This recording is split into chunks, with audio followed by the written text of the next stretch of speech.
Oh, bum bum bum bum bum bum bum bum.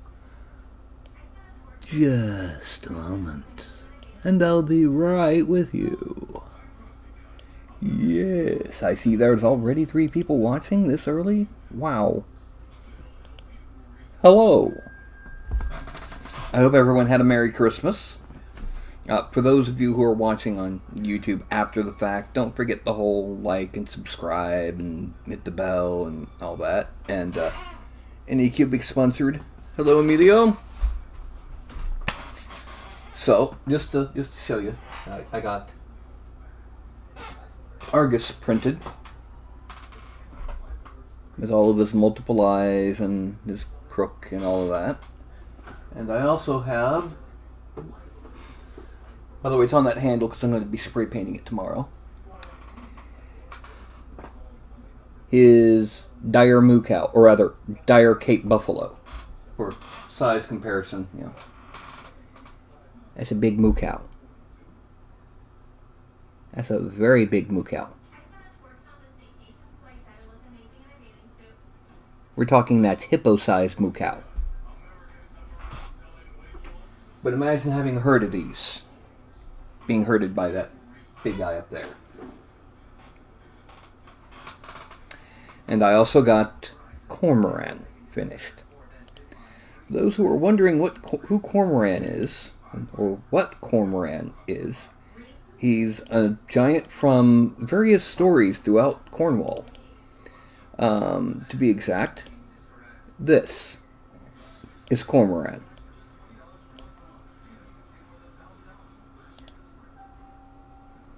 Yes. Basically, he's got a cow tied around his neck, yes. That's because one of the times that he was stopped, he had been raiding this small village, and somebody captured him and tied a cow around his neck and made him stand knee-deep in the water for a couple days.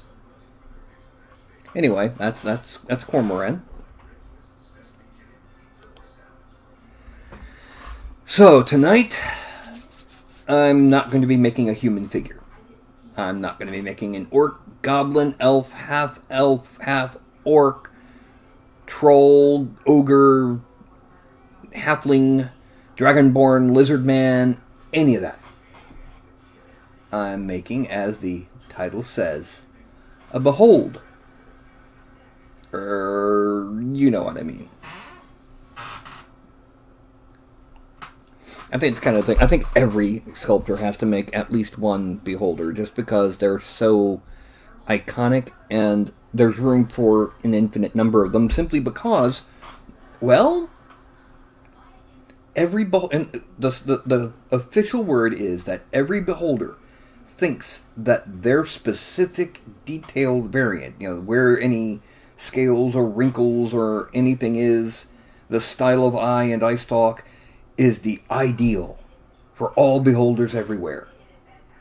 And every single other beholder is an abomination that must be destroyed. Brrr. So, there's room to have any number of different designs for that critter. And so, yeah, I'm going to be doing that critter. And what I'm going to do is I'm going to start off with... I'm going to import my basic humanoid male shape that I designed and all that blah blah. Oh, excuse me. Just for scale. So that I can, excuse me, get it the right size. And then from there I'm going to get to work. Okay? So what I got to do now is I've got to... And here we have the default basic male shape. That's just to get rough scale for, that'd be about 6 foot. The typical beholder is between 6 and 9 feet in diameter. And they hover, and they float. And they float on a way by the doo-be-doo-doo. Doo-be-doo-doo-doo-doo-doo-doo. So what I'm going to do is I'm going to start off Well, first of all, I'm going to start off by freezing this so that I don't accidentally select it during what I'm about to do. Okay, so we go to sphere.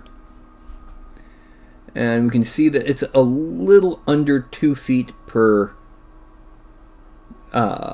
square, so I'm going to make it about 2 squares radius. There we go.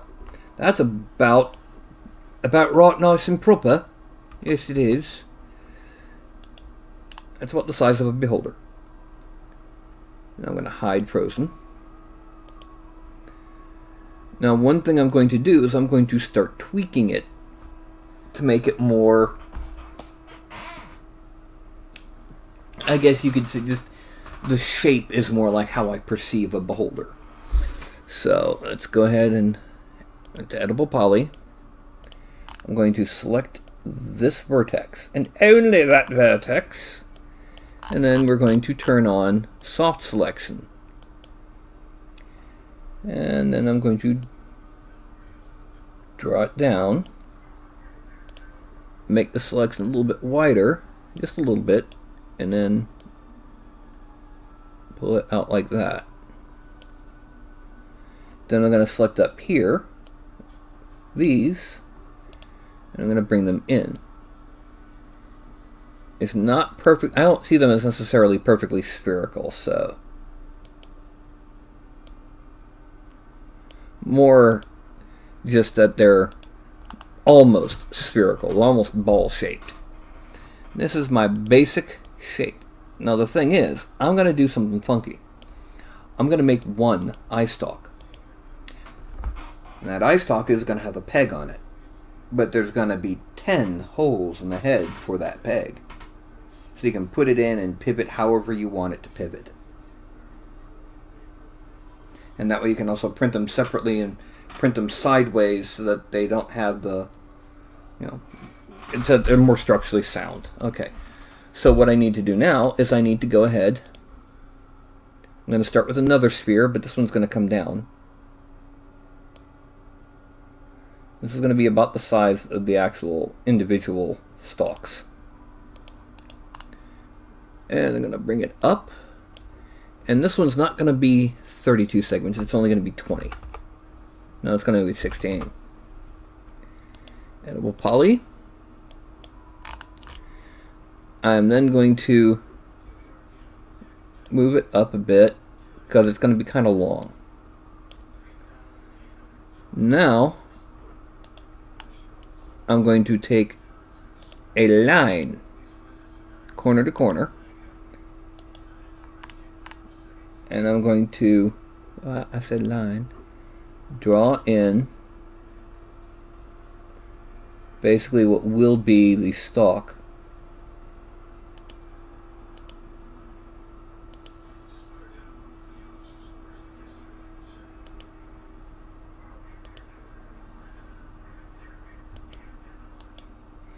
Then I'm going to, under rendering, enable in viewport. And then just make it, one other thing I got to do real quick. This is X, let's make that 20. To make sure that this gets centered right. And now we need to make it thicker than 1 millimeter. That ought to do it.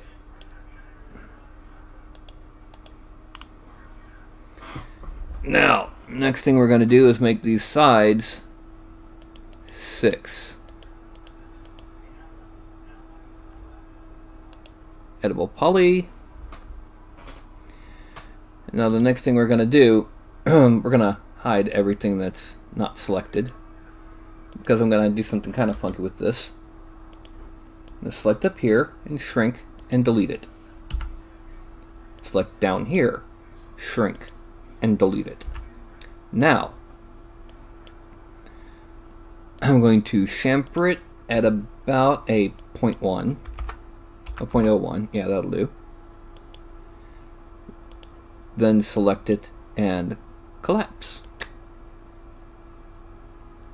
Now I'm going to select this one.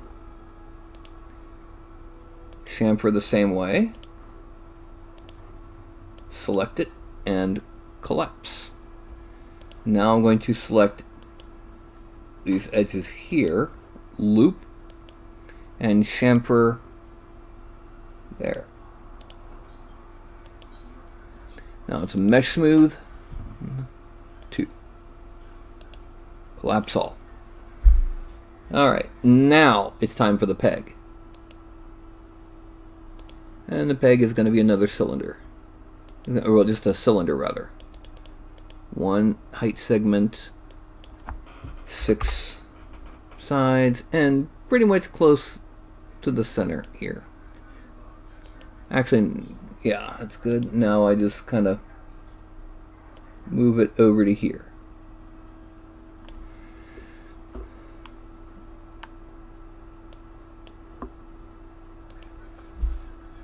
The radius needs to go up just a little bit.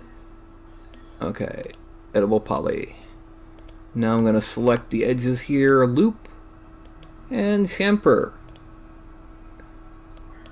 0.01. Okay, now mesh smooth twice. Collapse all. And then I'm going to make sure that this is at 20x. And then I'm going to clone it. Okay? The reason for this is because the clone will be what I use to make the holes in the head for this thing. Now the thing is, I got to make sure there's clearance. There's tolerances, and then there's tolerances. So I got to make sure that this has about that much tolerance. And that's what we're going to be using in a little bit to make the holes in the head. Now I'm going to unhide all. This we're going to go ahead and file. Actually, we're going to go ahead and group them. Let's select here, and we're going to attach peg and eye. Because what's going to happen is we're going to use the tools in ZBrush to make this highly, actually in the right, nice and proper. And I'm going to file, export selected, and we're going to take this into 3D printing home, meshes. Do I have? Let's just put this right in here and call it iFiend. One OBJ, and then sculpt iStalk. Okay. Now this is where we're going to actually start doing placing the pegs. What we're going to do is we're going to move it kind of over to here. Let's rotate it like that. Bring it in. It's going to go in deeper than the actual peg on the iStalk sticks out. Again, so there's room. And now we're going to slide it back to here. Okay. Now what we're going to do next is we're going to move its center pivot to 0 and 0. And then I'm just going to start to copy.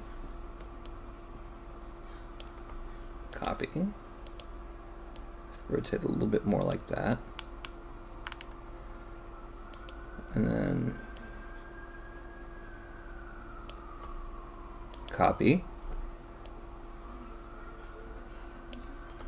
Okay. Now, we've got to make sure that all of them are visible through the head, and they are. And now I'm going to hide what will be the head. I'm going to take that sucker and attach each one of these, and then I'm going to mirror them, copy, reset transform, because when you mirror something in most modeling programs, it's not creating a duplicate but in the opposite direction. It's literally taking the object and scaling it in a negative amount.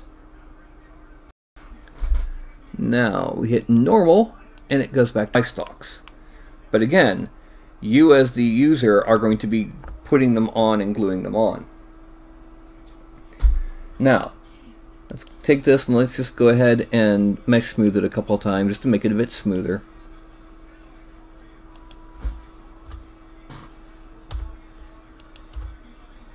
Okay, collapse all, file, export selected, iFiend, export, done.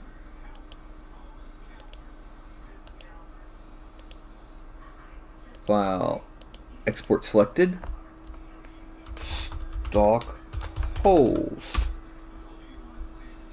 export, done.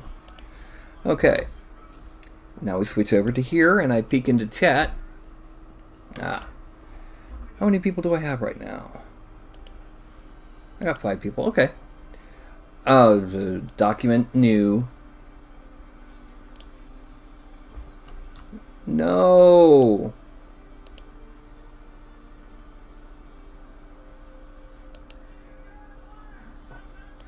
Okay, now we're going to import.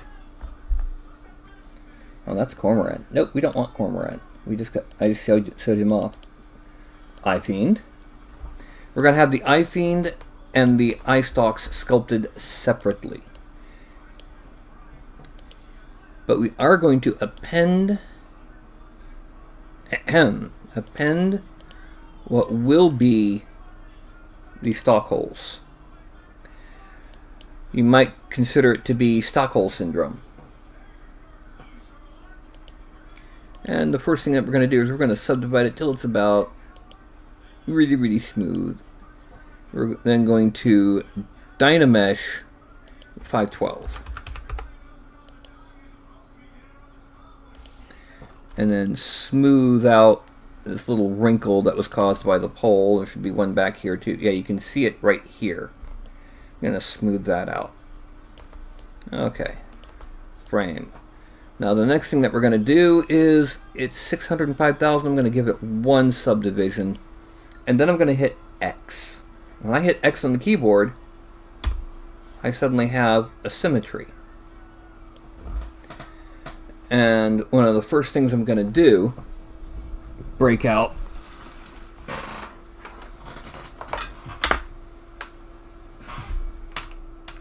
I'm an idiot. I'm an idiot, whoa-yo. I'm an idiot. I'm an idiot, whoa-yo. Do do do do do do do do do do do do. Okay. So the first thing I'm going to do is I'm going to go from here and I'm going to get inflate, change it to subtract. Also for future strokes, just in case, because I know it doesn't have it on this, but it will in others. I'm going to erase, basically make the vague shape on where the mouth is.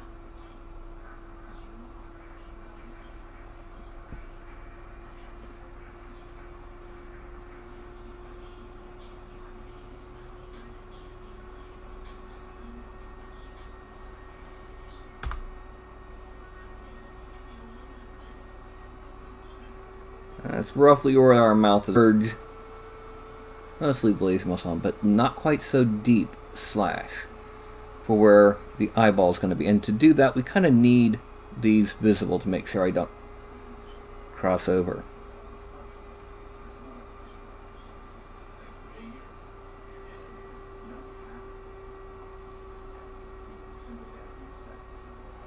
Now I'm going to shrink it.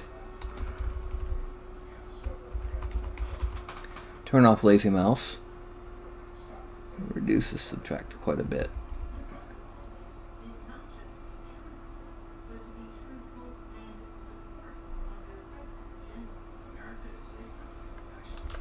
Okay, that needs to...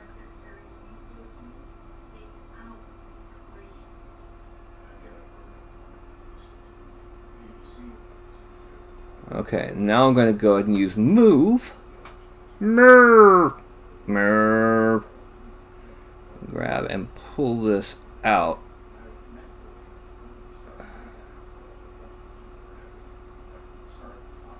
Now, right now, it's looking kind of cartoony. I hope to fix that as I sculpt.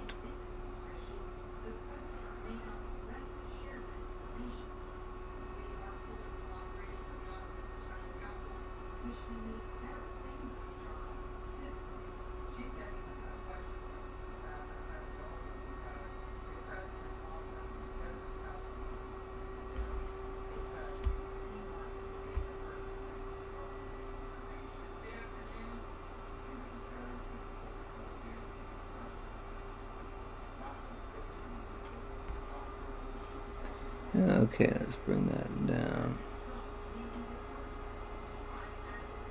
Now, next thing is I'm going to pull out where cheekbones would be if this was kind of like a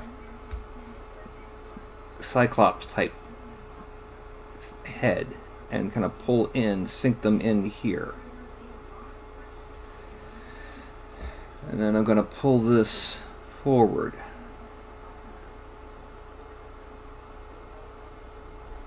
Shrink this and pull it back.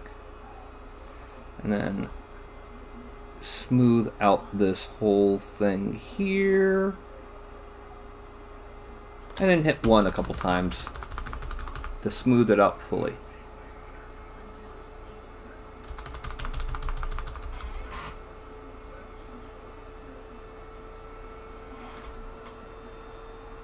Okay, a little bit here.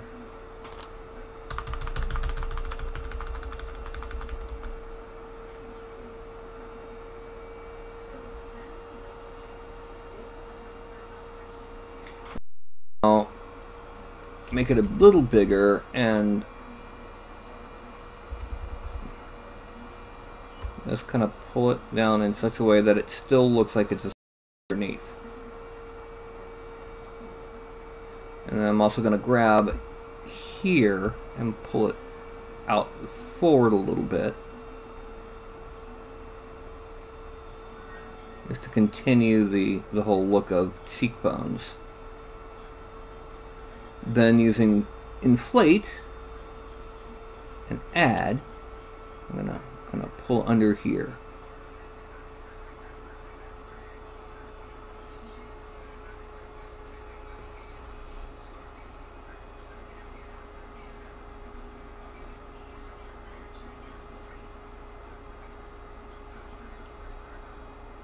Whoop.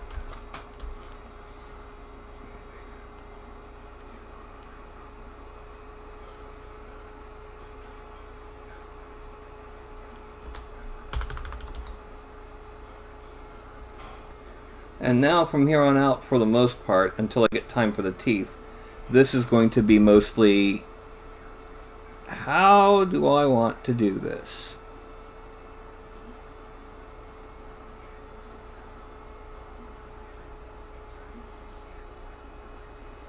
And I'm of the mindset that the scariest ones look almost like a skull.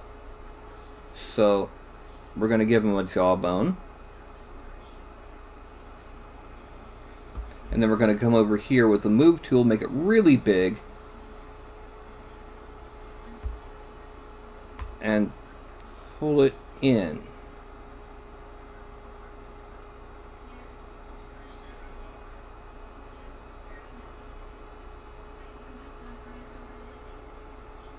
Then shrink the mouse a bit. This is right now at the point for this creature and this creature alone where it's almost entirely up to the sculptor how they want it to look. Like this scarling mass.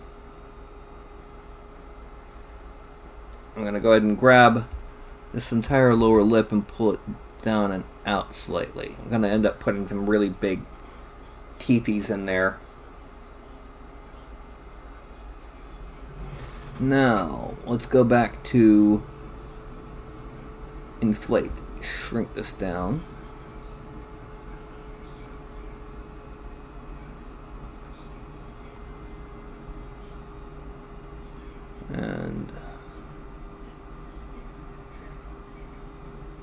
And what I really ought to do, because of what I'm going to be doing, these pegs are just stand-ins. I'm not going to use the actual pegs for the subtraction. I'm going to actually come in and place the eye stalks, simply because with the sculpting I'm doing around them, you're going to want that there. Slash.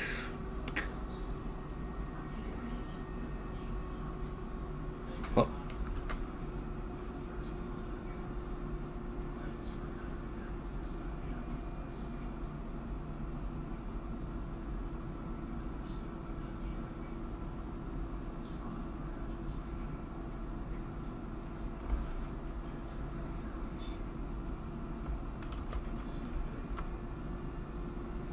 And let's kind of pull it from here to give us the rim of the eyelid.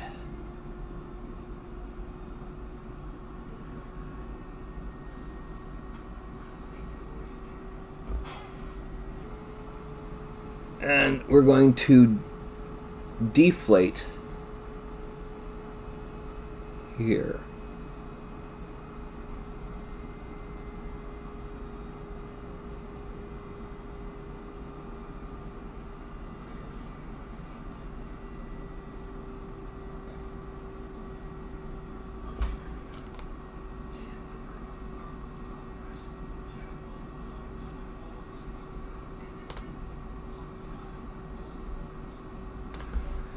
And then move, shrink it, just to get this more like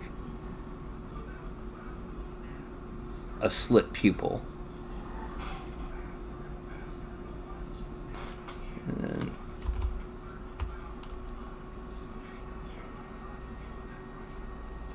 that gives us that.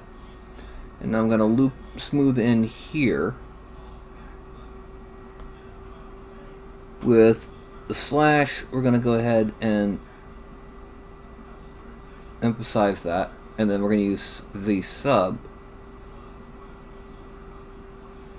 to do the typical eye things. We're also going to go ahead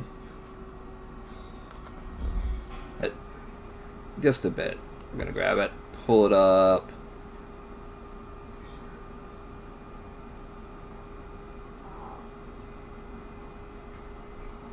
And then shrink it and pull this corner down. Once again, I kind of like the ones that are more skull-like over the more typical ones.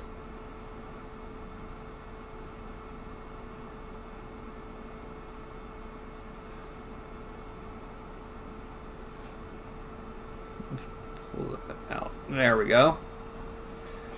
And here we have our basic shape before I add in any teeth or anything like that.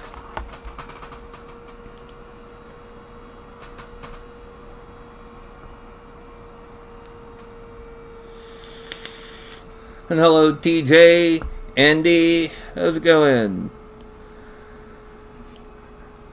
I'm a goofball, yo yo. Now I'm going to duplicate this just so I can, well, shrink, effectively decimate this one pretty heavily. The reason I'm decimating it pretty heavily is I just need a very vague shape. And that's actually more than I expected. 128. I just need a vague shape to set up where I'm going to be putting the teeth.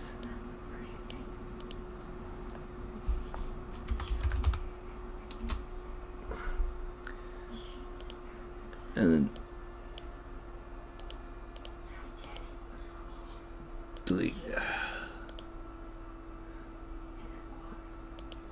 There. Now I go back over to 3D Studio Max and I delete these. File, import. And I gotta go to iThemed, Sculpt, Rough. Okay. So now what I'm gonna do is I'm going to make a sphere that fits mostly in the mouth and bring it forward. And then I'm going to rotate it 90 degrees simply because I want the side. There we go. Now, make sure that's on the X of 0 because we want this to be nice and parallel. File, export selected, and we're going to call this Teethies. Teethies. Accept. Done. And back to ZBrush. Now, append Polymesh 3D. Import Teethies. Now I'm going to use move to kind of shape it and make sure that it's filling the mouth because we want to fill the. Oh, I forgot to hit X. We want it to fill the mouth simply because that's one less issue with printing we have to worry about. And now we're going to geometry subdivide.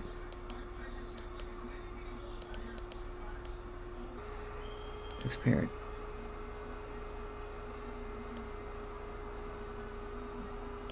Okay.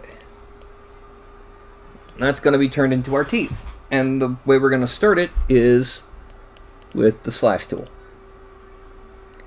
I said with the slash tool. And we're going to make sure we're subtracting pretty deep. Not extremely, but pretty deep. And now we're going to start off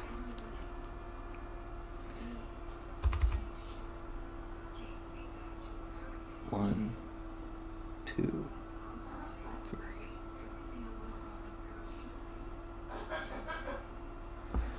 Okay, and then just now what we're going to do is we're going to come down like this.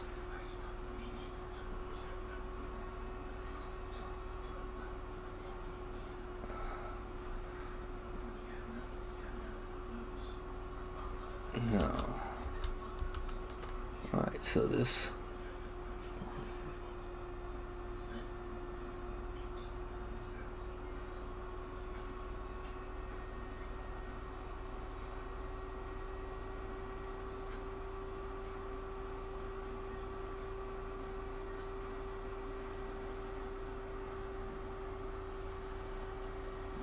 And just to make sure it's nice and smooth, we're going to subdivide it one more time. We're going to Dynamesh it at 512. We're going to subdivide it one more time. And then we're going to go back over with a smaller but deeper intensity for the space between the teeth.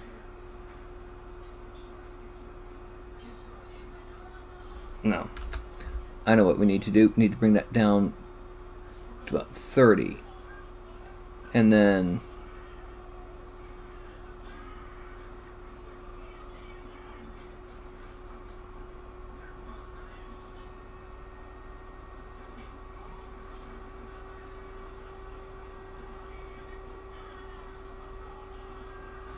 because we want them to be a little bit irregular.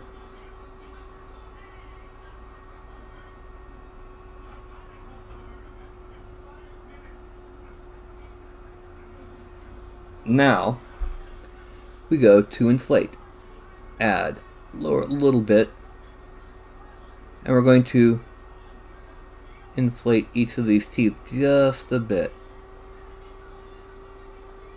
because we want the tops to be more rounded than they currently are.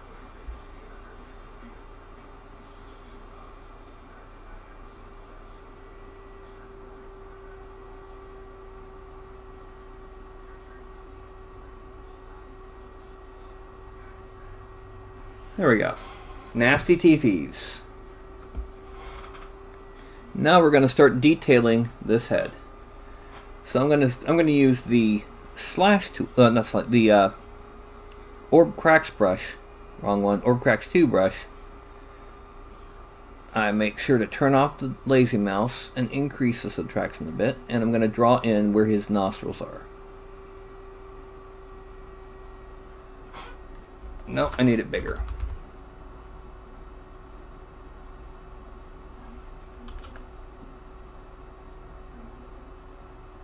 There we go. And then a little bit of smoothing. Increase the intensity quite a bit and reduce the size quite a bit. And go back in just in the top part.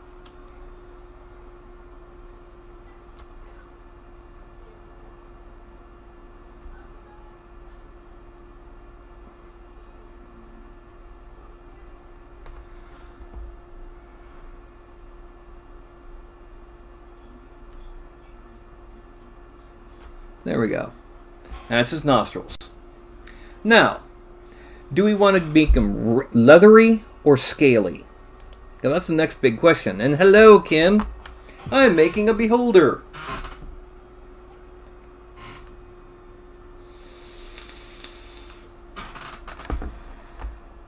This is a situation where I would not normally use a patterned scale. It's just too blatant, I guess you could say. Let's go to standard. Let's reduce the intensity quite a bit and shrink this down. I'm going to add in a little bit of shaping here. Actually, before I do any kind of scaling, I need to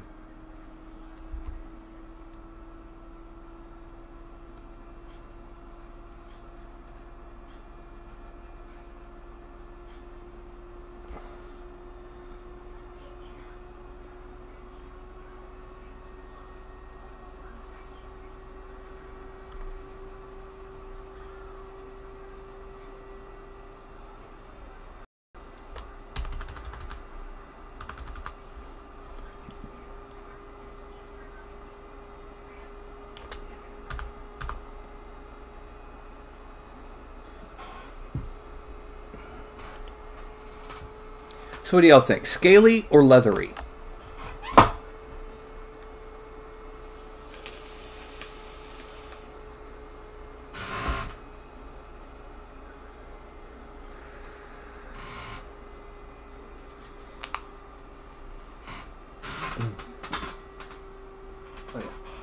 Oh, I'm running really low on soda.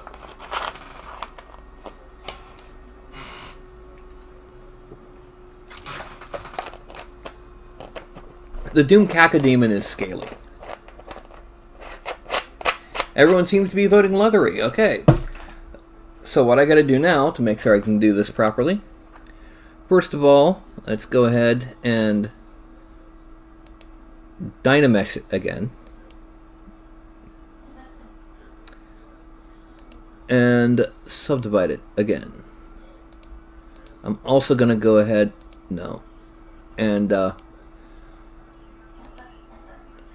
subdivide and then Dynamesh the teeth. Just because. Alright, now, in order to give it a nice leathery look, the first thing that we need to do is we need to give it some very large area wrinkles, kind of like what we do with clothing. And for that we're going to be using the slash brush, and as before we're going to use add to give us a rough direction. And one of the things is back here behind the jaw we're going to need some wrinkles. Actually,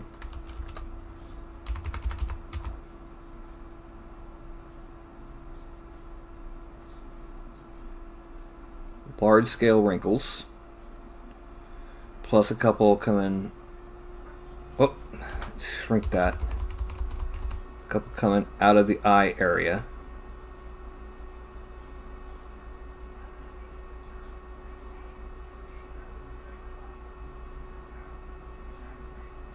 And these are going to loop around. It's going to be where the forehead wrinkles are. And again, I'm going to turn off X here to make it less symmetrical in some of these details. I'm also going to kind of loop that in, loop here, loop here. It's going to be almost kind of baggy leathery is what it's going to end up being.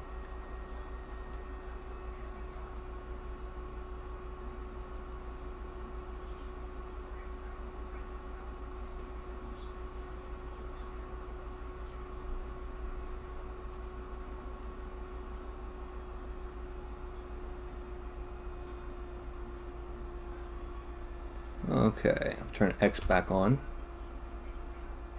Actually, I need to go back a bit because I should have had it back on when I did all of these. There, X.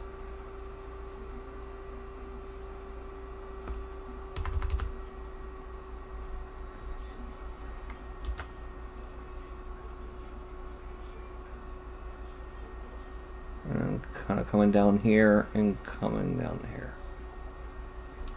What? X. There we go.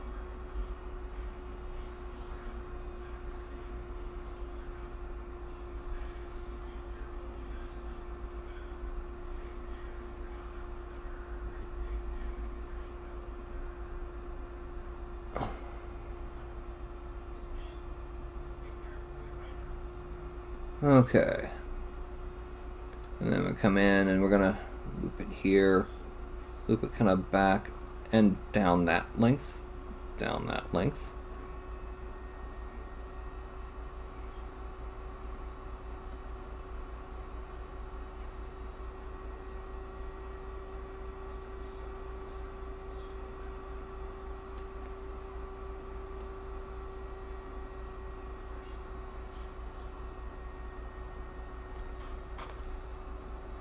It's getting kind of piggy.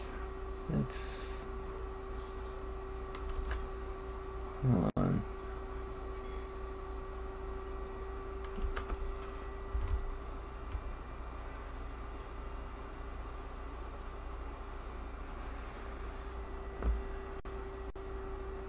Now we're going to sub.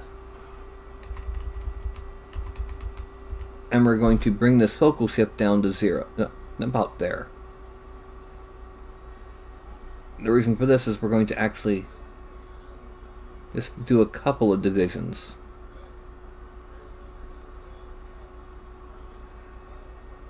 Just to kind of emphasize some of the shapes in the critter.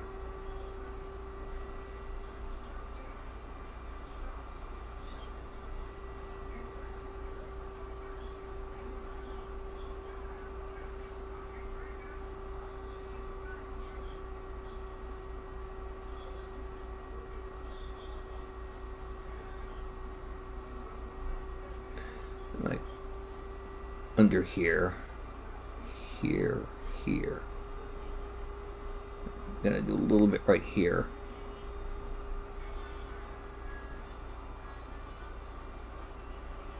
Frame out, zoom out, and he's really wrinkly. We need to go ahead and add in some further negative wrinkles coming back.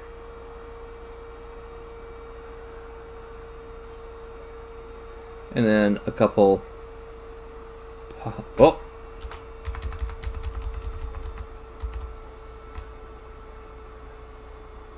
couple positive ones here.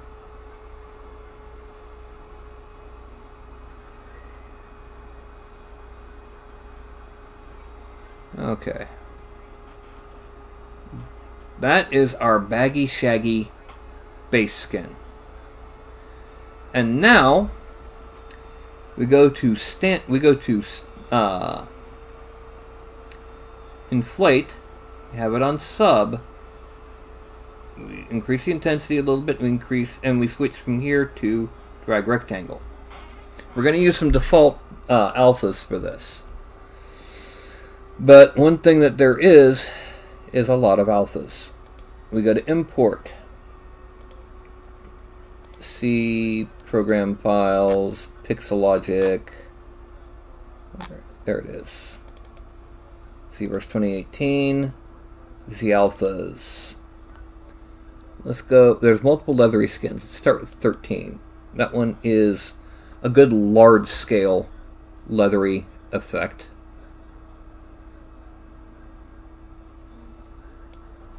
No. It's going to help us add some chaos to some of these areas. So what we do is we kind of just drag it across. Actually, no.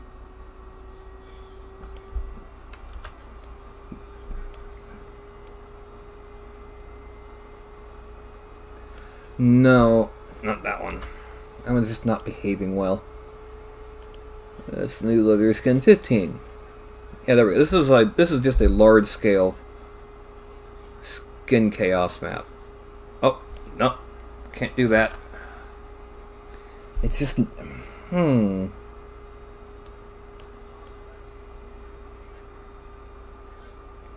want something that's going to be printable and visible when we print it. We also should go ahead and mask off the eye. We don't want the eye suddenly turning into leather. Okay, so let's draw it here. Alright. That'll work, I just need to increase the intensity now.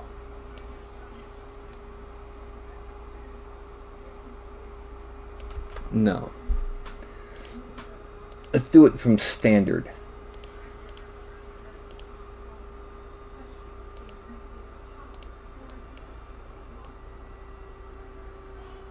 Yeah, that's behaving a little bit better.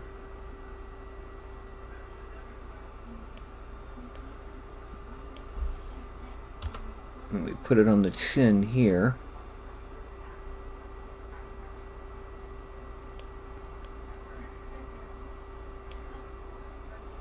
And then back over here, we add a little bit more. And now we're going to turn off X again, and we're going to put it on top of the head and the back of the head.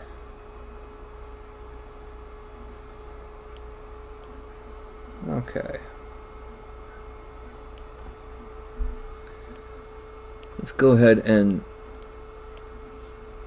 divide it again. No.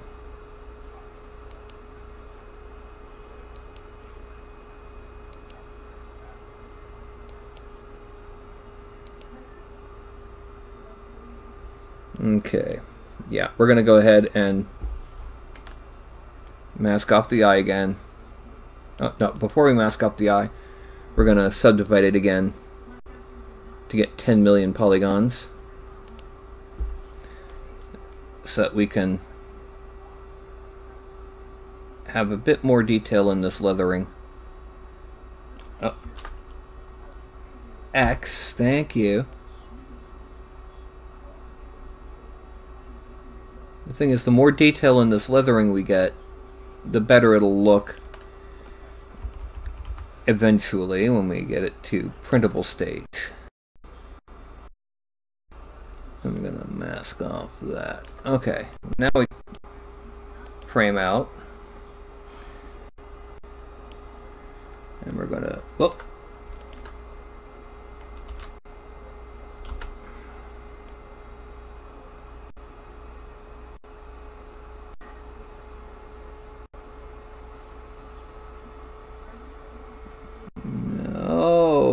No, slow down, go back.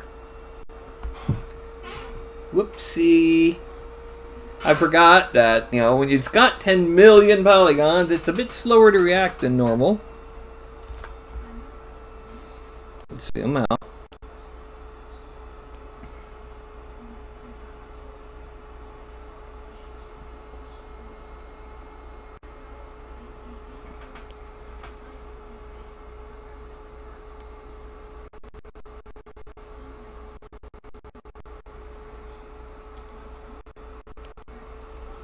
We need to be a little bit deeper. It's not...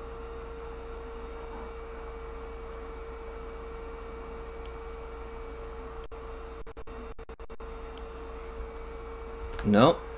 That's too deep. About there.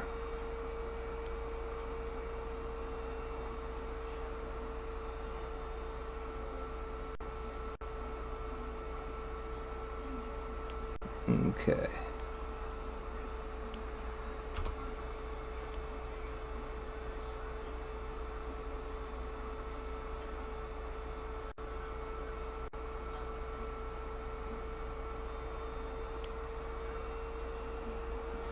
Okay.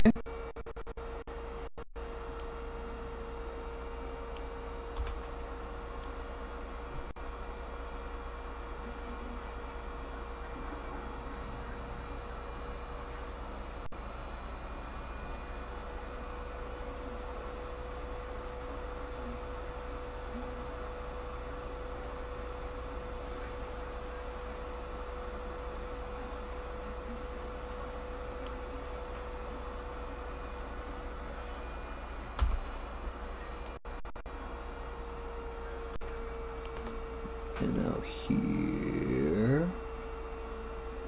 No, not that far.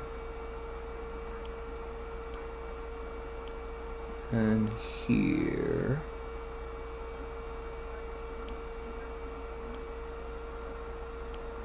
And here.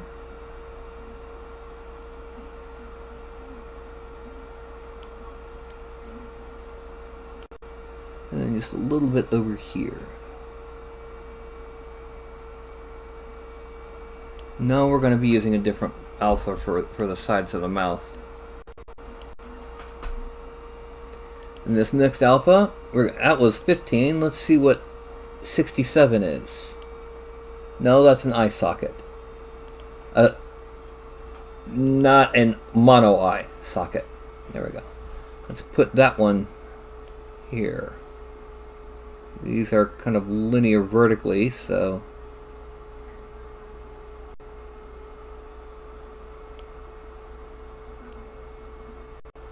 Oh, I forgot to exit. Not exit, X-it.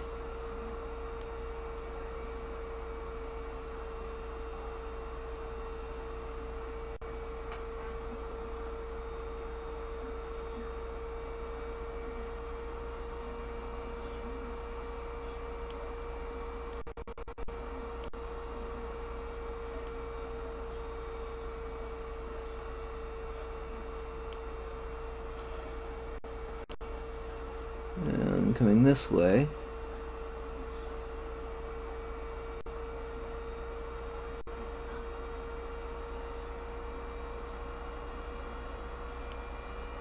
There we go. Actually, we're gonna undo the X. I'm gonna kind of linear it.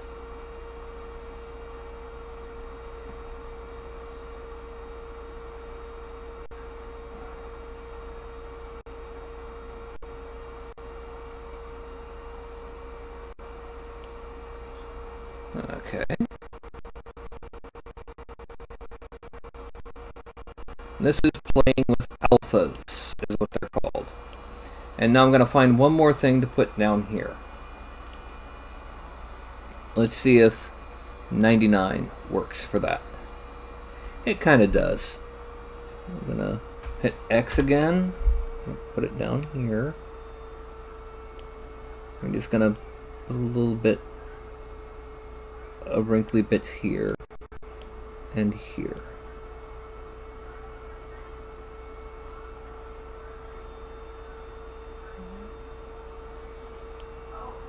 Okay.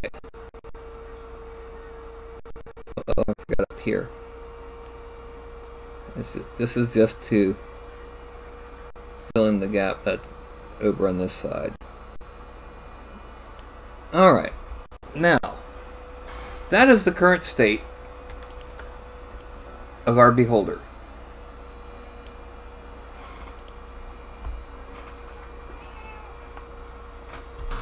Oh!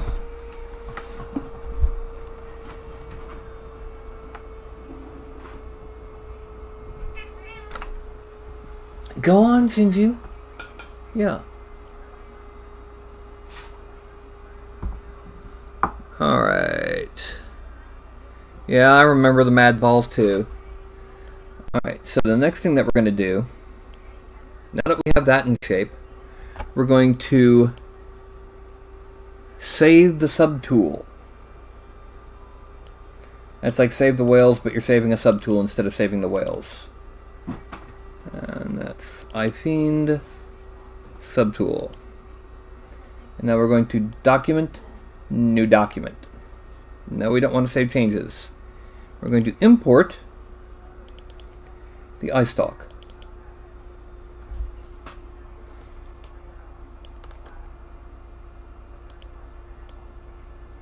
Oh yeah, that's right. We got to delete these extra subtools. Okay, this is our basic iStock. We're going to, first of all, subdivide it a few times until it's nice and smooth. We're going to Dynamesh it.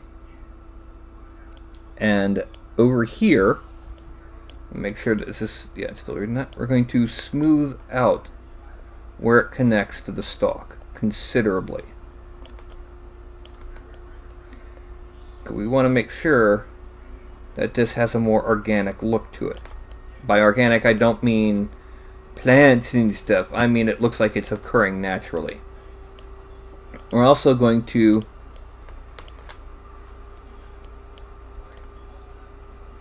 mask the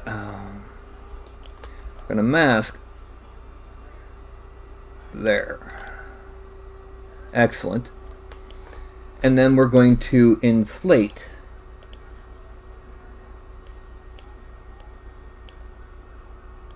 around the base. Oh, no. Dots, no alpha.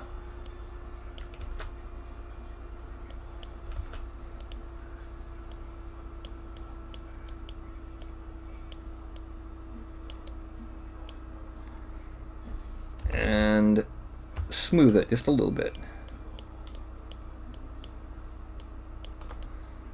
Alright, now we have our eyeball.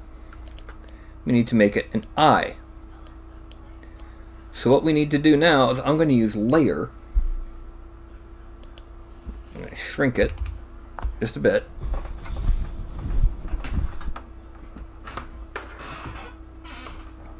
And I'm going to make our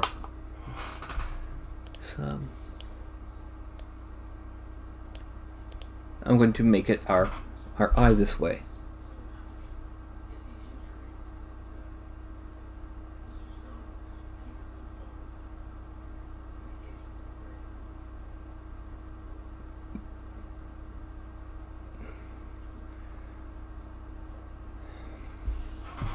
Okay, do it again. That should be good enough. And then I'm going to subdivide it a few times and re-Dynamesh and subdivide it. Now, the slash tool to kind of pull a little bit under. Oh, too big. Pull a little bit under the lid and help smooth out the shape of the eye and oh,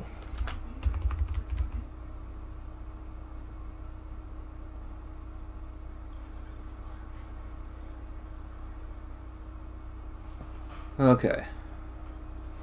Now we're gonna smooth out where the eye is here, just to kind of make sure we have it smooth. Then we're going to inflate, subtract,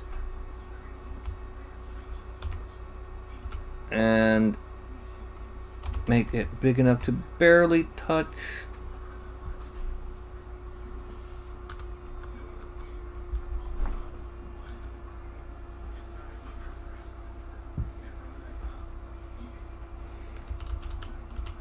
too big. And what I really should do is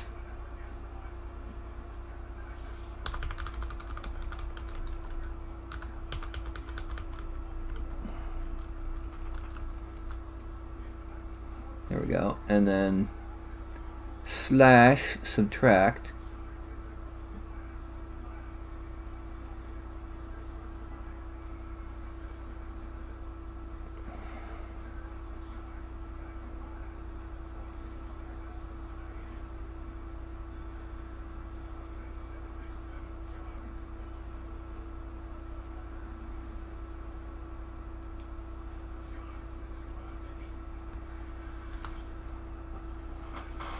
There we go, and then gonna smooth that,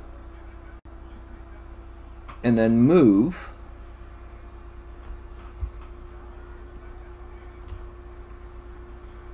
oh, too big. Pull it up that way, pull it up that way.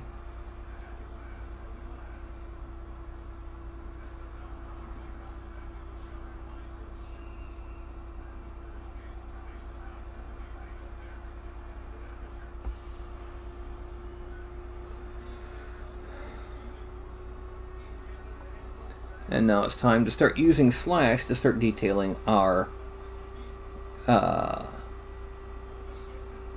eyeball here.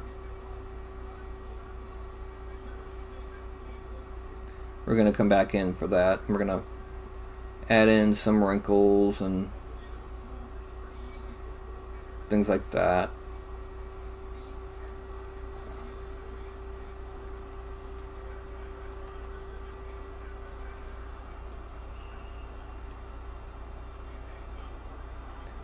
Where the skin is leathery, this is going to be more wormy. We're going to add on some leathery bits near the bottom, but it's like it's going to be fading to wormy.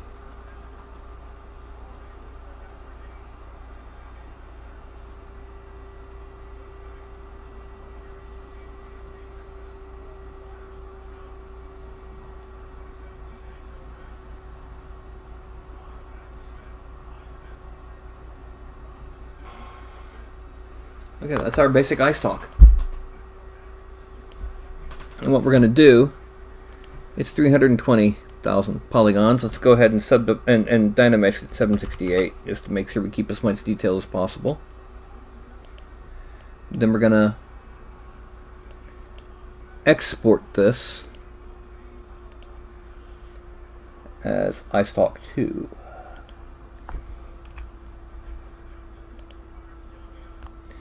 Then we're going to load the iFiend Z tool.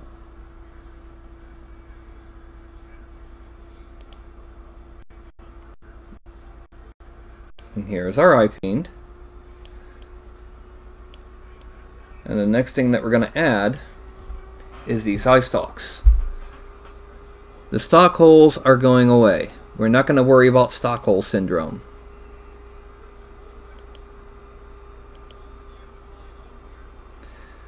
We are going to go ahead and merge down between the head and the teethies. And we have to Dynamesh it for future usage. 1024 should be enough to keep most of this detailing.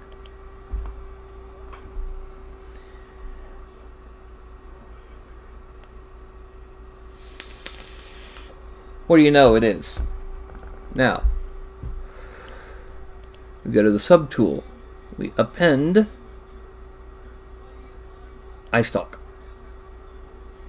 Now, we go down to deformation, offset. And go up. Whoop, wrong thing selected. We need to have the eye stalk selected. So deformation, offset Y, bring it up, whoop, bring it up, and then we're going to rotate along the x-axis,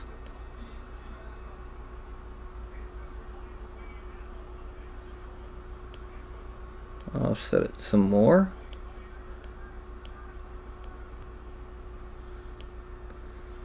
offset it on the Z to bring it back.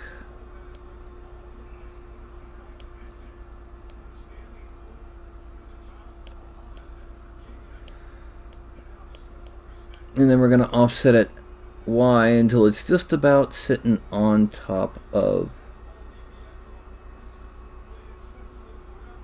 yeah, there. This is just for basic placement. We're then going to duplicate. And this one is going to move forward. We're basically just going to use the if I could remember what's the move. I'm gonna pull it around, rotate it forward a little, down, and then we're gonna rotate it like this, just a little bit.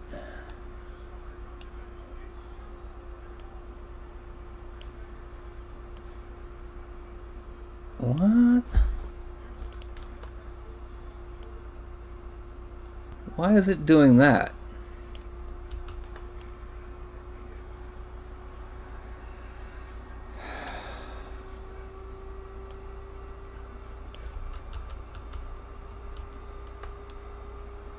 Okay. There we go.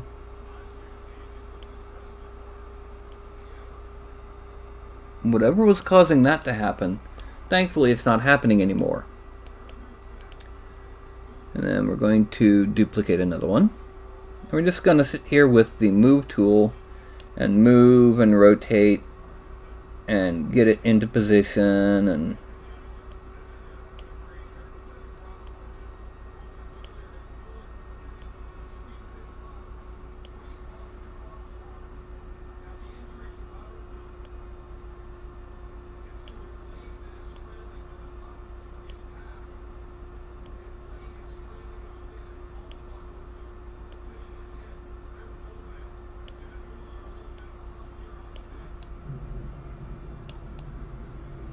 okay.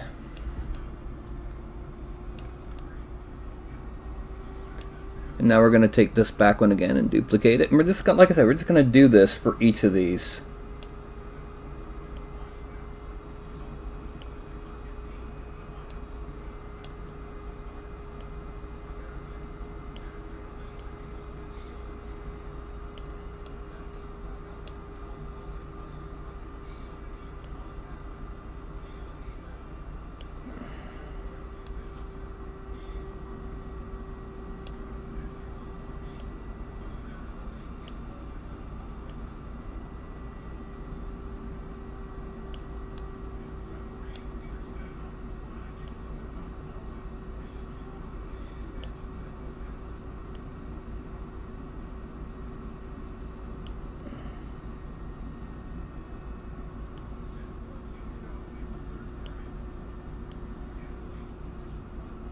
There we go.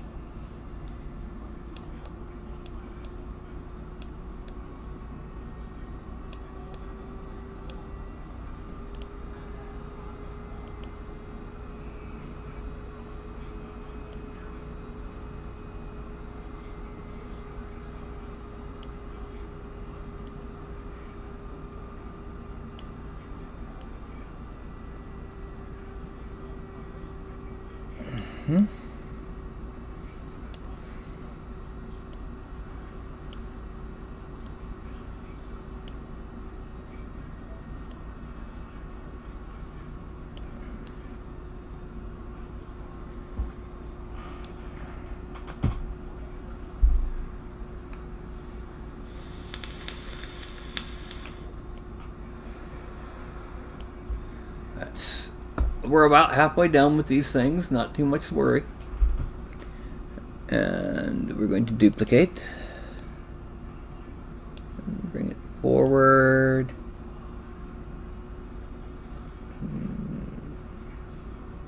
Or rotate it.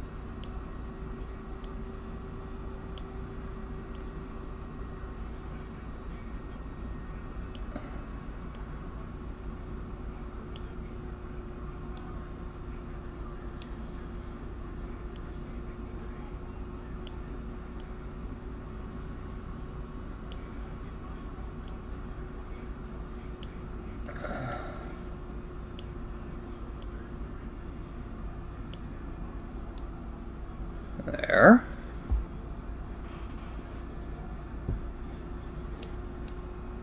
And now, let's see. I actually can put this up. I won't need it again for this sculpt. What you just saw flash across the screen was what I like to say, thank God. Okay, now we need to duplicate. I'm gonna rotate this one around 180 degrees. You can't sneak up on an eye fiend.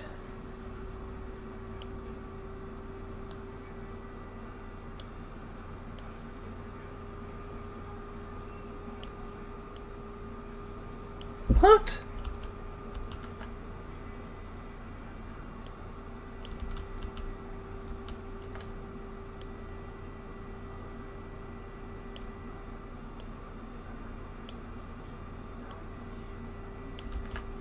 What is going on with that?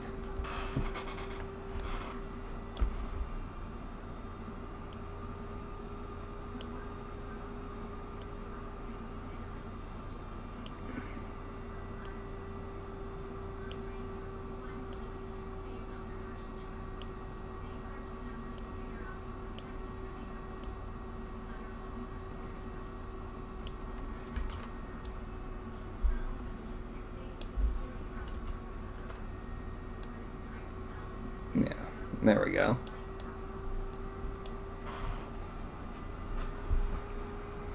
Now, technically, the rotation of these isn't that important.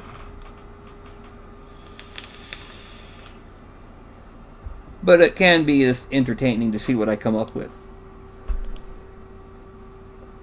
Duplicate.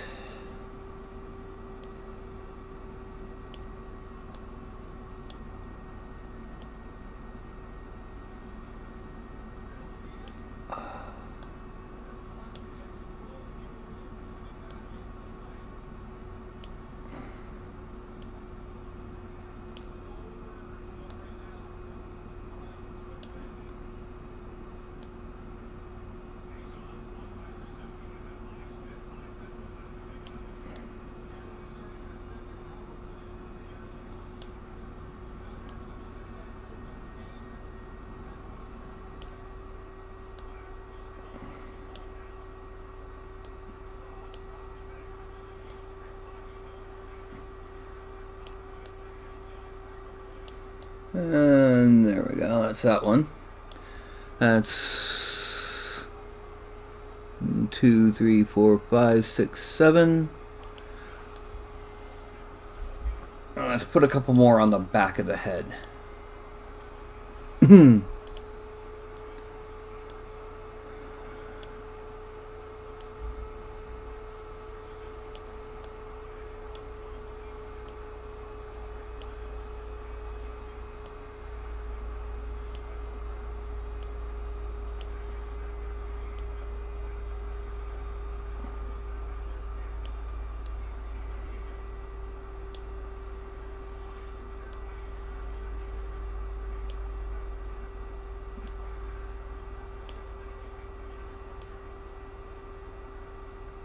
Well, I know why. I hit X. It just doesn't need to be mirrored. That's what was causing the problem. Yeah. That's 8. 2 more. One more on the back, and then one probably kind of in this area.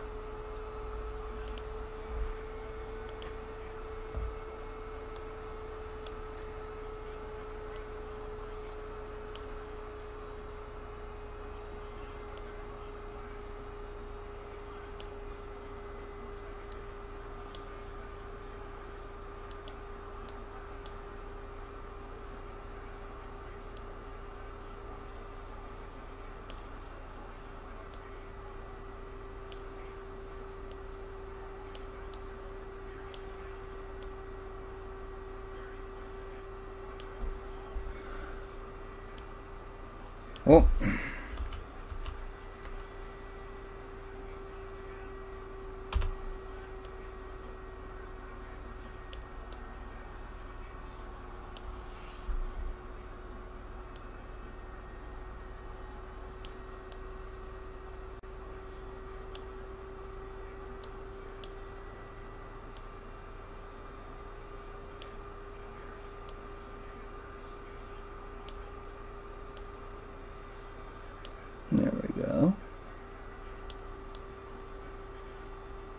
Actually, I think one.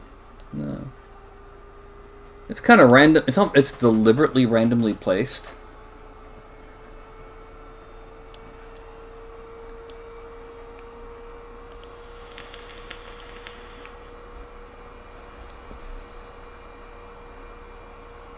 I'm just gonna come forward, rotate a little.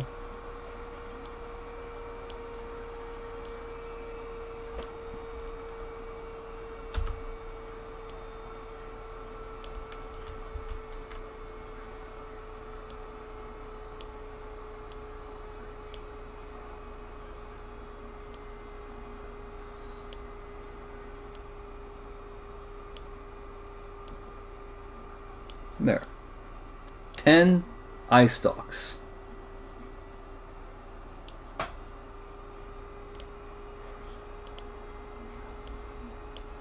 And this is what our basic critter would end up looking like. Actually, which one's that? Is that 7? No.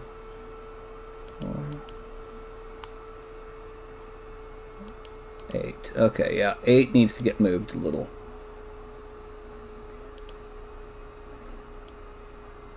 Oh, that's not 8. That's, yeah. So move it this way. Rotate it like that. And move it a bit more like that. Down. No, it needs to be over more. More here. Yeah. There we go. That's our guy. That's our boys. We're going to duplicate this one again and move this one all the way to the bottom.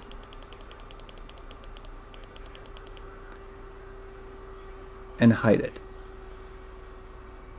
Actually, hold on. 1, 2, 3, 4, 5, 6, 7. I stock 2, 6 is 7. 8, 9, 10, 11.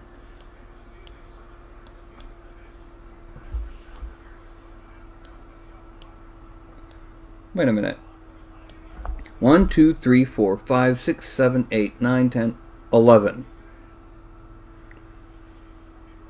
Okay, this one's going bye-bye, the one facing backwards.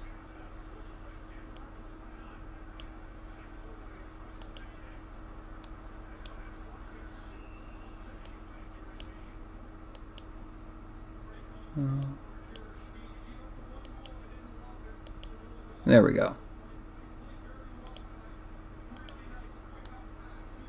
Okay, so now what we're going to do is we are going to merge all of the eye stalks into one except for the one we hid.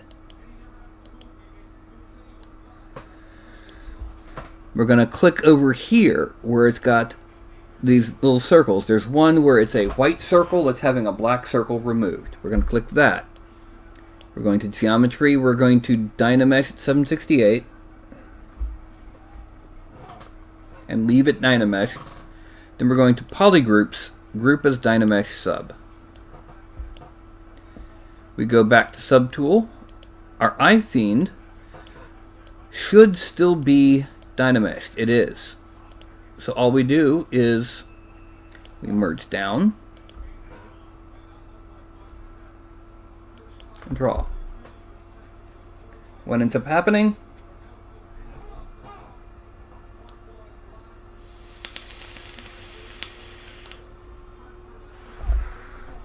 It subtracts and makes peg holes.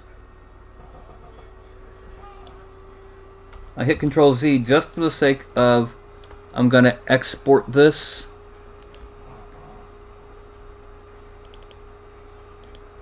for future renders. Okay. It's going to take a long time because that's, 7 point something million or 4.7 million polygons.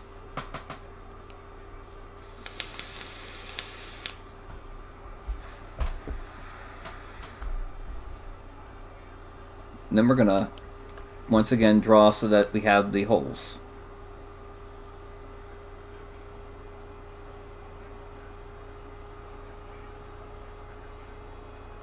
Okay. And that, like I said, is our figure. That is our eye stalk we're going to be making repeated versions of when we actually print. And oh dear, I forgot one thing.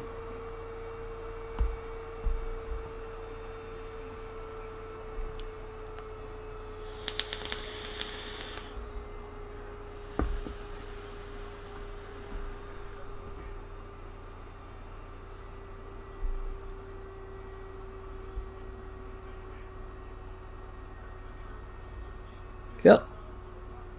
Now, can anyone guess what I forgot to do for our nice nifty little eye fiend? What did I forget? Anyone?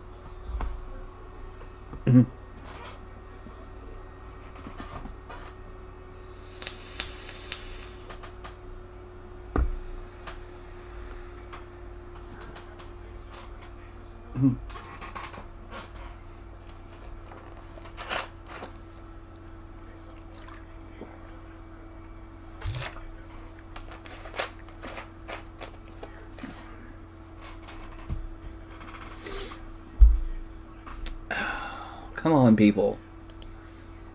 You know what I forgot. You know this. Surely you can answer.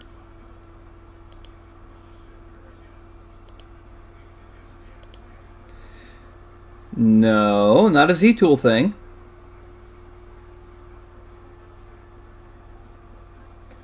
I forgot to give him a stand. I'm going to use the crude version here to plan out the stand. This would be something that, if you have a photon or other resin printer, would best be done in your clear resin and left that way.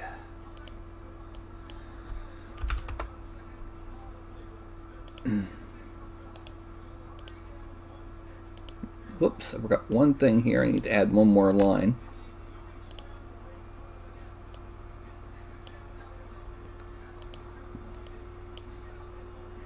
I forgot the base. And this is going to go a little bit deep in. And it's going to be actually slightly cone shape. It's like this. And I've got to make sure this covers at least 2.5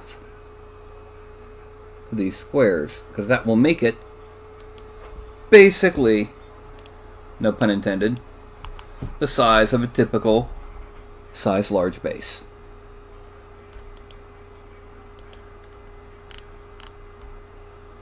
And if you print this in clear, it'll look cooler.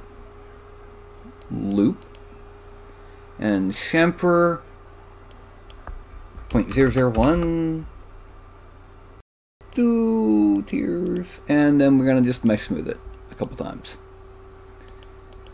Now this is something that we do not need to make a very high resolution version of, because it's, you know, yeah. Export selected, flight base, export, done. Now we go back into ZBrush, we append Polymesh 3D, select it, import flight base. And just for the sake of making this as smooth as possible, we're going to go ahead and, well, actually we need to duplicate this first of all. Duplicate and then hide this version. And we are going to subdivide it a little. Okay. And then for the purposes of what we're doing, we go to, say, 512, Dynamesh. Now under Subtool, we move it up, and we do the same thing before. We click over here, so it's subtracting. Polygroups, group as Dynamesh sub, right here. Then under Subtool, let's go back to our iFiend. Make sure it's still Dynameshed, and it is. And we just merge down. And then draw. And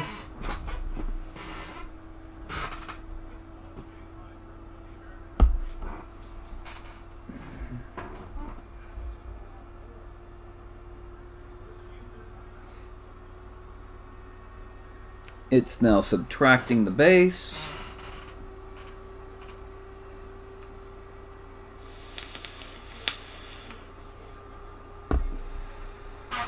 And we have a hole on the bottom for it to rest.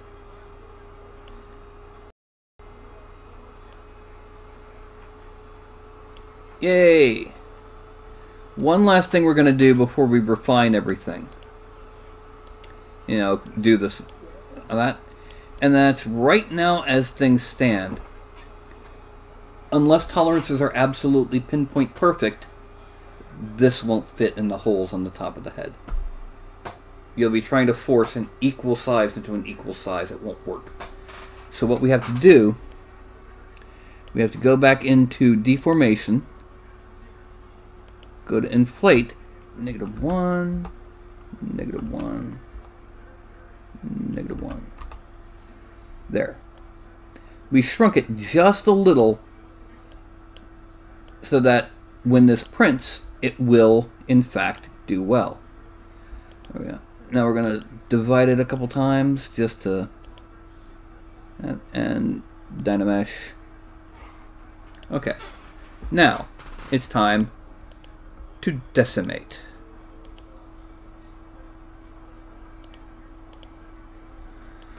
So, this sucker is huge in terms of polygons. It's 3.3 million polygons. We're going to turn off the Dynameshing. Z plug in. Decimation Master. We're going to make him moderately high detail with about 100,000 triangles. What this will do is this will actually help smooth out some of the deeper wrinkles while keeping their feel, so he's not so noisy and hard to look at.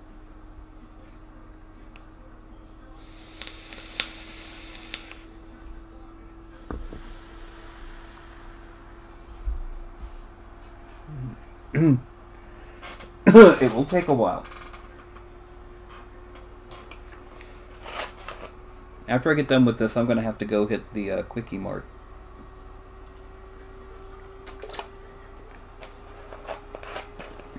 Dadgummit, I hate it when it does that.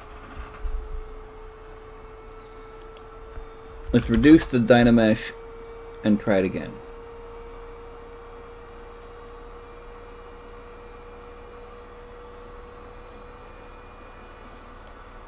Oh, yeah, that's right, because I didn't do anything to it last time. So I'm going to a little bit of smoothing down here, just so it says I've done something to it. And there we go. Processing mesh spaces. 2,005,000. Alright, now.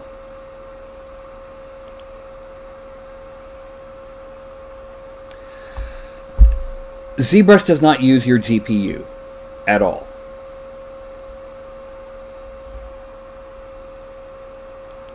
It uses your CPU entirely. Most rendering engines don't use your GPU. They're entirely CPU based. There are exceptions, such as iRay from NVIDIA. And most of those actually do some with the GPU, some with the CPU. The reason for this is it's a lot of what professional tier rendering engines like RenderMan do is not what a GPU is optimized for. Specific ray trace styles don't really work well in a typical GPU. There are GPUs that do. Those are the $4,000 ones you see on rendering farms. You know, where you've got an entire room of thousands of GPUs set up in blade arrays. Okay, that's our body done. Now for our eye stalk. And this one we're going to do pretty low, 20K.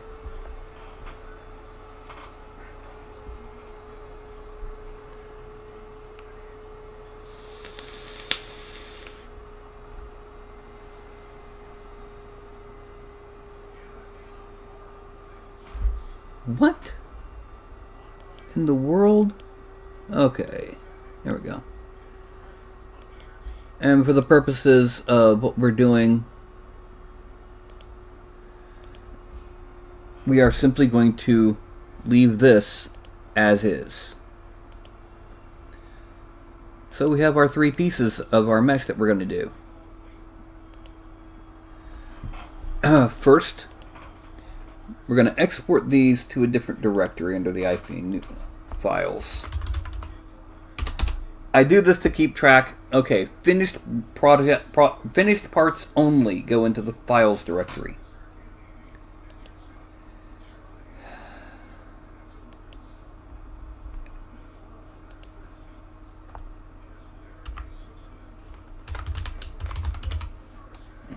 iFiend iStock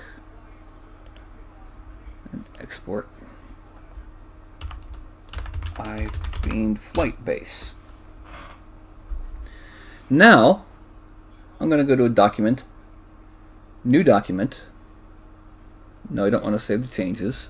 I'm going to switch to that and import back in Sculpting that massively high-res version, because this is the version I'm going to actually render as a promo.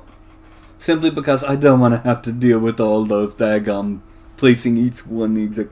It's so much easier when it's in your hand. You just go bleep, bleep, bleep, bleep, bleep, than it is to try and digitally do it. Okay. And digitally do is nothing like a didgeridoo. Okay, and I'm going to make it 150K. Let's make that, let's do custom points. 200,000 triangles.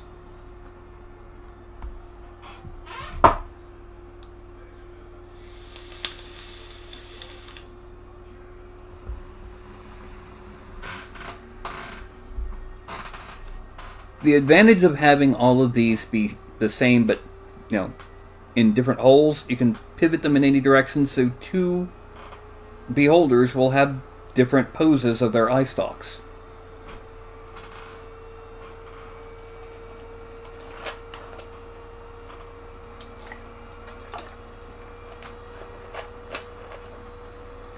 Oh,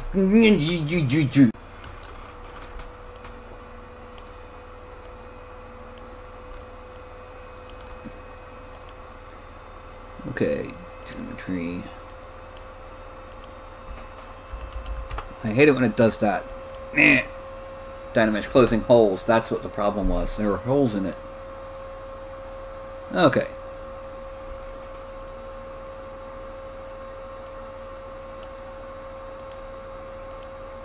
$862,000 triangles. So now we go ahead and hit custom. I am. Alright, so we're going to export that. This is not going into iFiend files. This is going into iFiend render. iFiend high-res. Okay.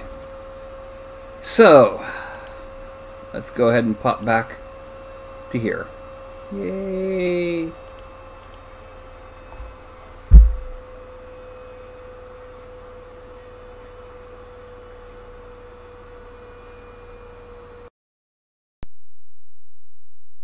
And nobody farms cryptocurrency anymore because people have realized what I realized when it began. It's so freaking arbitrary. It's 1,000 times more arbitrary than any governmental issued currency. Unless you mean like Tanzania during its crash when they published a 4 quadrillion unit note. 4 quadrillion.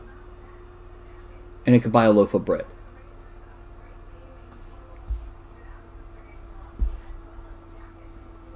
It's like they have stories of Germany before the Nazi Party took over, where a woman took a wheelbarrow full of cash to the grocery store to buy a loaf of bread, and it wasn't enough. Now, she had gone inside and left the wheelbarrow and the cash outside. Someone stole her wheelbarrow and left the cash behind.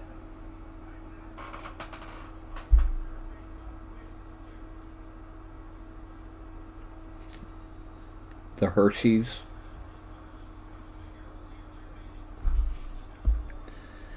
But yeah, that was that's my beholder. Starting from scratch. It's my version of what I think they should look like.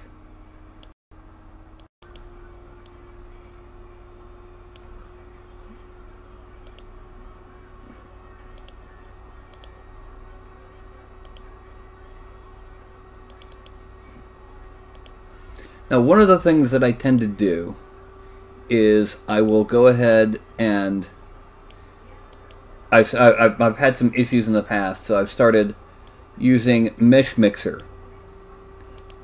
to make sure that all of my files don't have holes patched, etc., etc., etc.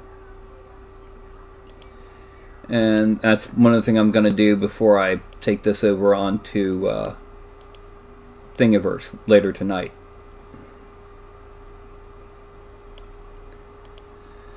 Okay. I'm setting it up for render. I'm not going to render while I'm broadcasting because that causes me to turn into robot. But yeah, I'm just setting it up so that after I do this I can. So,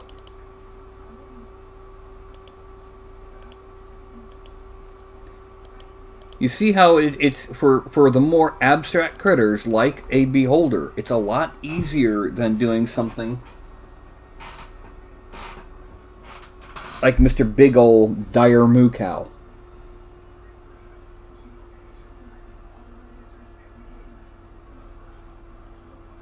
And TJ, I think you're going the other direction. Cacodemons were based on the beholders.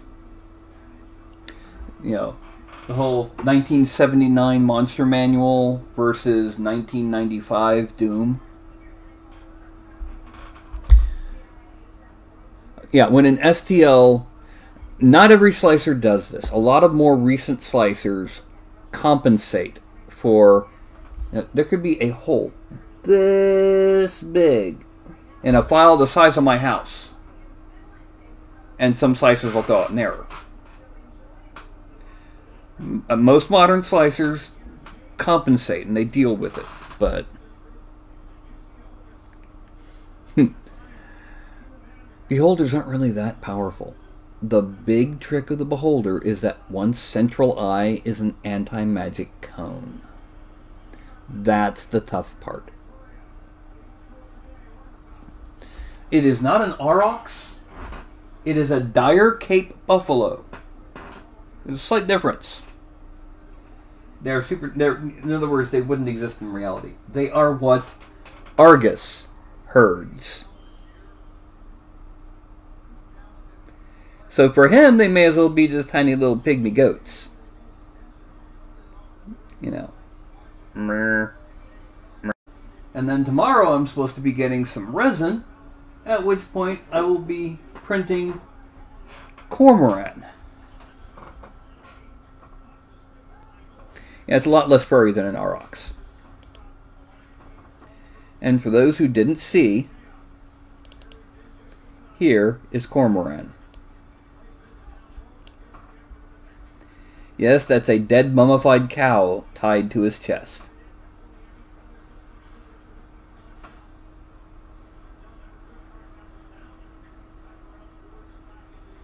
One thing I did is I made the various bases. I'm going to use a plastic one just to show.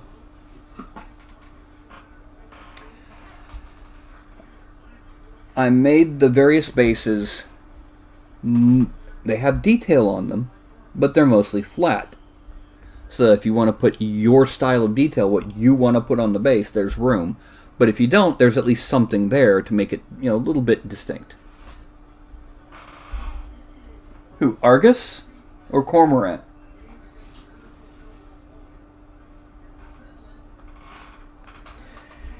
See, one thing I discovered when I was doing I actually did research for this project.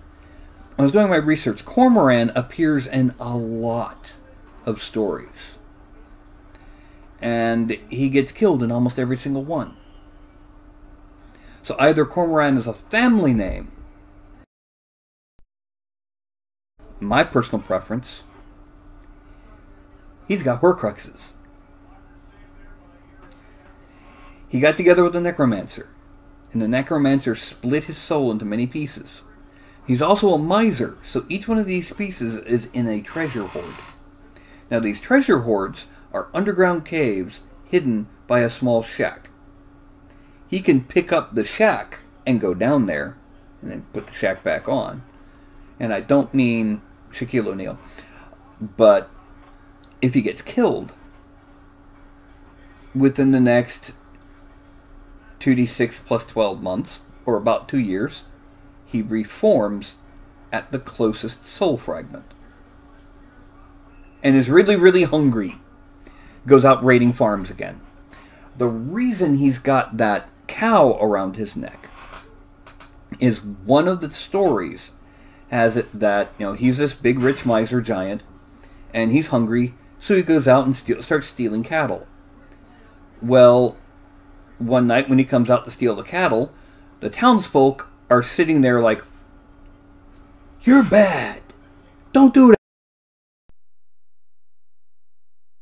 On a rock that's only accessible during low tide, and make him stand there for several days until he's learned his lesson. And then he finds out that just one tiny little coin of his could have bought half the herd. Yeah. So anyway, what I did was he's got, this thing about he comes back to life, and he thinks it's the cow that does it.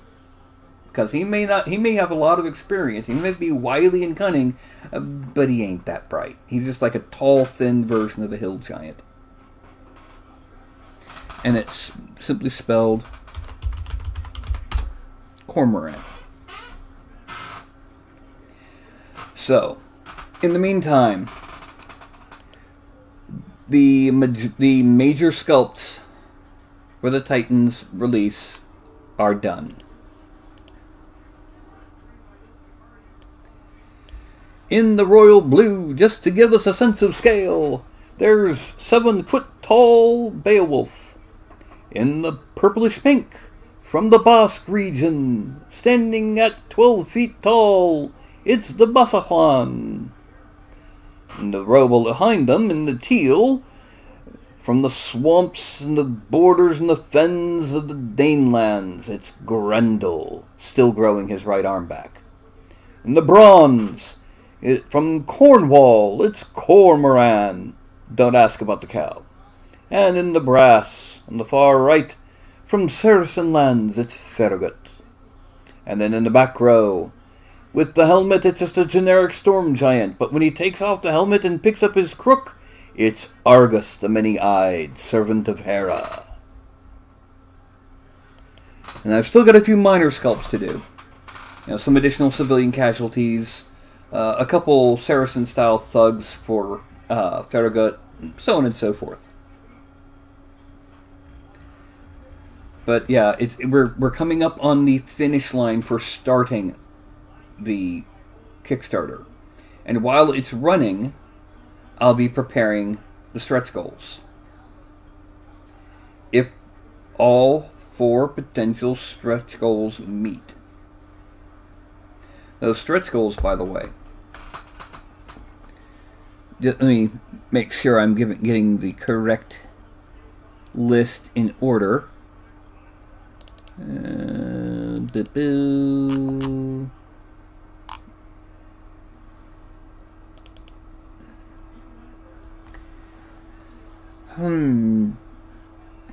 Okay, here we go. Yeah, that's who I was forgetting. In order: Polyphemus, the Cyclops, Shuten Doji, the massive Oni. Utgard Loke, the illusionist frost giant king. And the final stretch goal, Okeanos, titan of the ocean. A full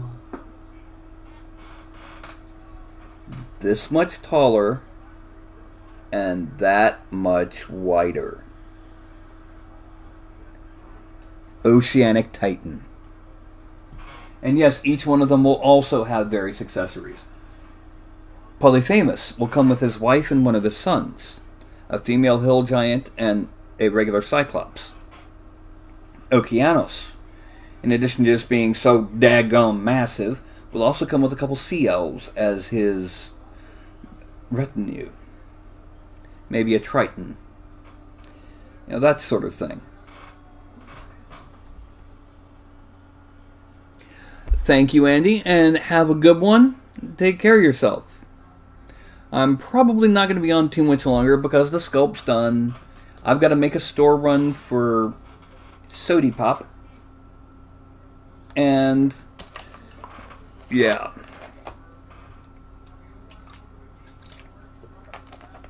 Now, do y'all have any questions for me? And yes, this does mean later tonight I will have... Oh, I might as well show how I handle cleaning up things. So what I need to do is open up Mesh Mixer and snap over there. We are going to import the iFiend. Now you see these red dots on the iFiend, usually around areas where it had the subtraction. These are areas that will sometimes flag. So what we do is we go to Analysis, Inspector, and then it's got a different color, you know, blues, reds, and purples. I hit Auto Repair All. Well, would you look at that? There's some brightly colored spots, but those are the areas where it fixed problems with the mesh. I click Done, and it's done. File, Export, iFiend Files, iFiend OBJ. Save. Yes, I want to replace it.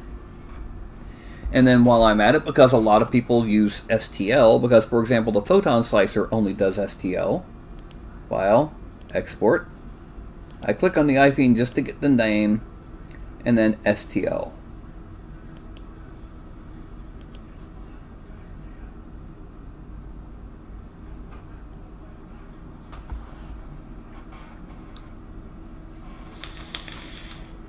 Now I import the iStock. I select the iFiend and delete it. Select the iStock. And I go to Analysis, Inspector, and there's no flaws. Done.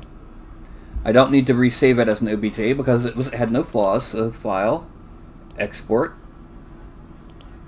go for OBJ and click on the iStock just to get the name. STL ASCII format, save. Then File, Import the base. I doubt this will have any problems because it was a very simple geometric.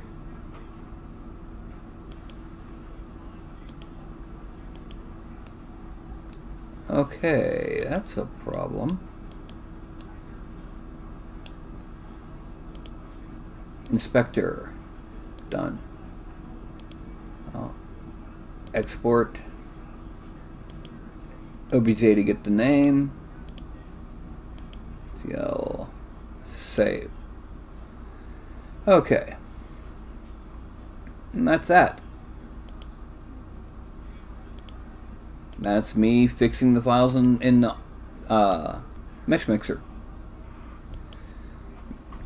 Now, do y'all have any further questions before I say goodnight?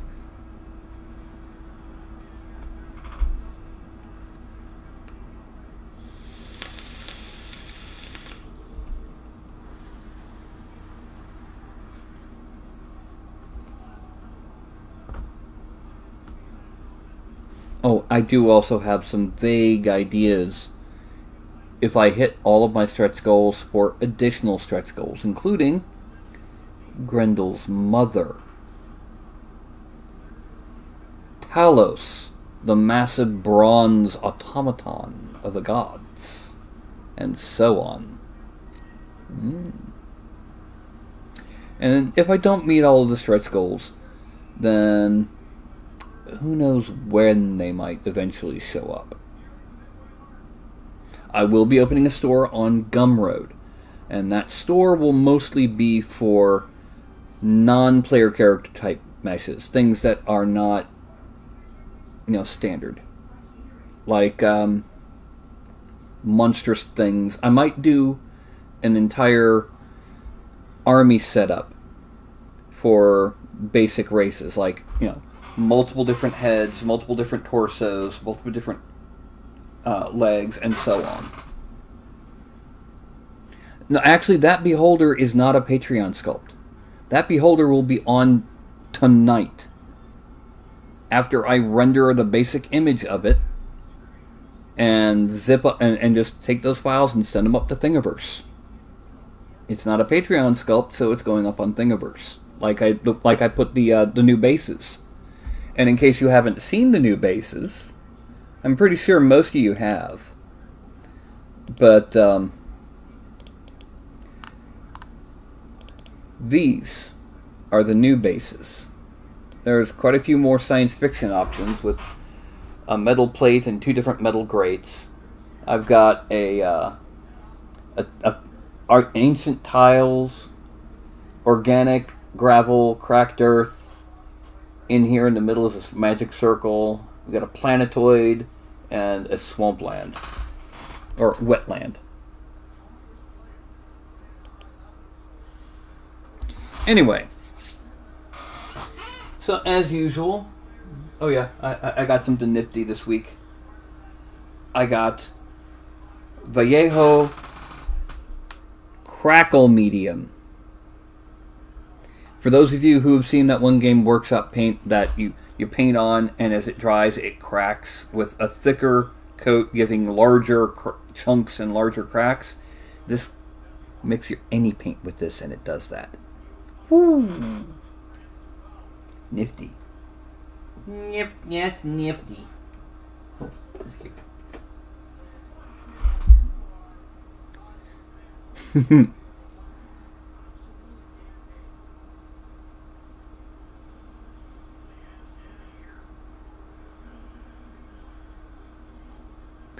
Oh, well, Duncan seems to be based more off the Pathfinder style of like their goblins and that.